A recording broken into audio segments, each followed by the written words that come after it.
byongeye kwibazwa muri Repubulika Iharanira Demokarasi ya Kongo. Ese uyu mutwe wa M23 wongeye gukura hehe izi mbaraga nyamuneka, nyuma y'uko wari umaze kugenda usubizwa inyuma wamburwa uduce tumwe na tumwe tugiye dutandukanye two muri Repubulika Iharanira Demokarasi ya Kongo. Igihugu cya Repubulika Iharanira Demokarasi ya Kongo nyuma yo gutakambira igihugu cya Leta Zunze Ubumwe za Amerika, igihugu cy'igihangange ku isi, ndetse kikemera ko banagirana amasezerano mu buryo bazanishyurwa amafaranga azajya agurwa zino ntwaro, cyangwa se zino ntwaro zizajya ziva muri Leta Zunze Ubumwe za Amerika zikerekezwa mu gihugu cya Repubulika ya Demokarasi ya Kongo mu buryo bwo kurwanya zino nyeshyamba za M23.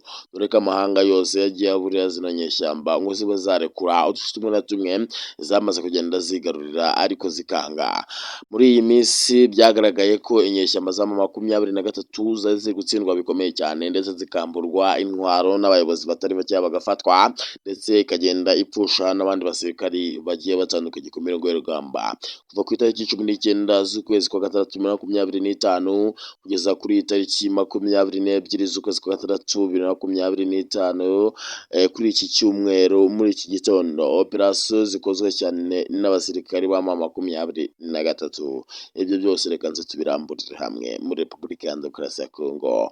Nimba ari ubwa mbere ugeze kuri uyu muyoboro, undakwitse ko ugomba kureba ku buto handitseho subscribe cyangwa se sabone mu rurimi rw'igifaransa, ugakora icyo bita share kandi like, ukandika igitekerezo cyawe hasi muri comment kugira ngo bijye bigufasha kubona amakuru n'ibiganiro tubahereza. Nimba ari ubwa mbere uhageze, reba ku buto handitseho subscribe ubundi wikandeho kugira ngo ibintu bibashe kugenda neza. Reka twinjire politiki na diplomasi Republic of Congo. Reka rero turebere hamwe ibi byaranze muri iri joro, cyangwa se byavuzwe muri iri joro. Inyeshyamba zo mu M23, cyangwa se turebe ibiri kugaragara ku mirongo y'urugamba. Reka twibande ku mirongo y'urugamba. M23 yongeye kubura umutwe bikomeye cyane, dore ko mu gace ka Minembwe, haba muri Uvira aho Wazalendo iherereye, iri kumva umutingito wa M23.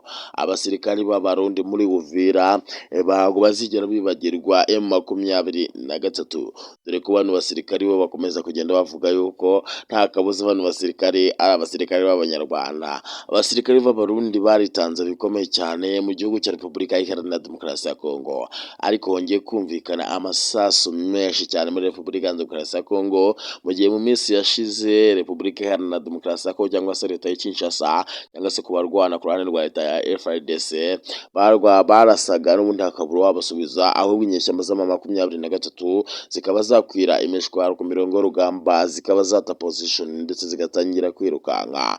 Ibyo rero bikavugwa yuko M23 yaba yongeye kubyutsa umutwe byibura mu mujyi wa Bukavu, haba na Goma. Abasirikari bamaze iminsi bahatorezwa bongeye kugaruka ku mirongo y'urugamba, ndetse n'abandi bagiye batandukanye, ndetse n'amabwiriza yahawe kuri izi nyeshyamba za M23. Ese aya mahirwe Wazalendo yari ifite yo kugenda isunika uyu mutwe wa M23 hano Minembwe, hamaze kuba hafatwa n'inyeshyamba za M23 zaje kuzengereza igihugu cya Repubulika Iharanira Demokarasi ya Kongo.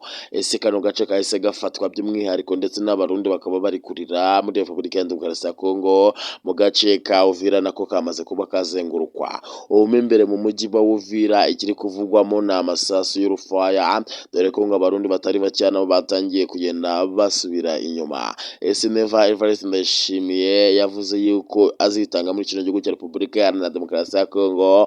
Abarundi uko bongeye kuba bakorwamo biragenda bite mu gace ka Uvira, dore ko kano gace bakomeje kukumaho ndetse bakakoherezamo ibitwaro byinshi, dore ko hari n'ibitwaro byinshi bano basirikare ba FDNB bari baramaze kurunda muri kano gace, byatangiye kugenda bitwikwa gake gake, ndetse ibindi byatangiye kugenda bisubizwa inyuma mu gihugu cy'u Burundi, ndetse bikanavugwa yuko kano gace ariko gace byaboroheraga kunyuramo baza muri Repubulika Iharanira Demokarasi ya Kongo. Hagaragaye M23 iri gukomanga muri kano gace bikomeye cyane, ariko igasubizwa inyuma ikamera nk'aho iri gukubita ku rutare. Gusa uyu munsi n'urufaya rw'amasasu, dore ko kimwe cya kabiri cy'aka gace cyamaze kwinjirwamo n'inyeshyamba za M23. Ese iyi ntambara yaba yongeye kuzamuka muri Repubulika ya Demokarasi ya Kongo, mu gihe abaturage ba Repubulika Iharanira Demokarasi Demokarasi ya Kongo babonaga ko igiye kurangira, ndetse na Antoine Felix Tshisekedi Tshilombo yongeye guhangayika. Ese amahanga agiye kongera gutangaza iki muri Repubulika Iharanira Demokarasi ya Kongo?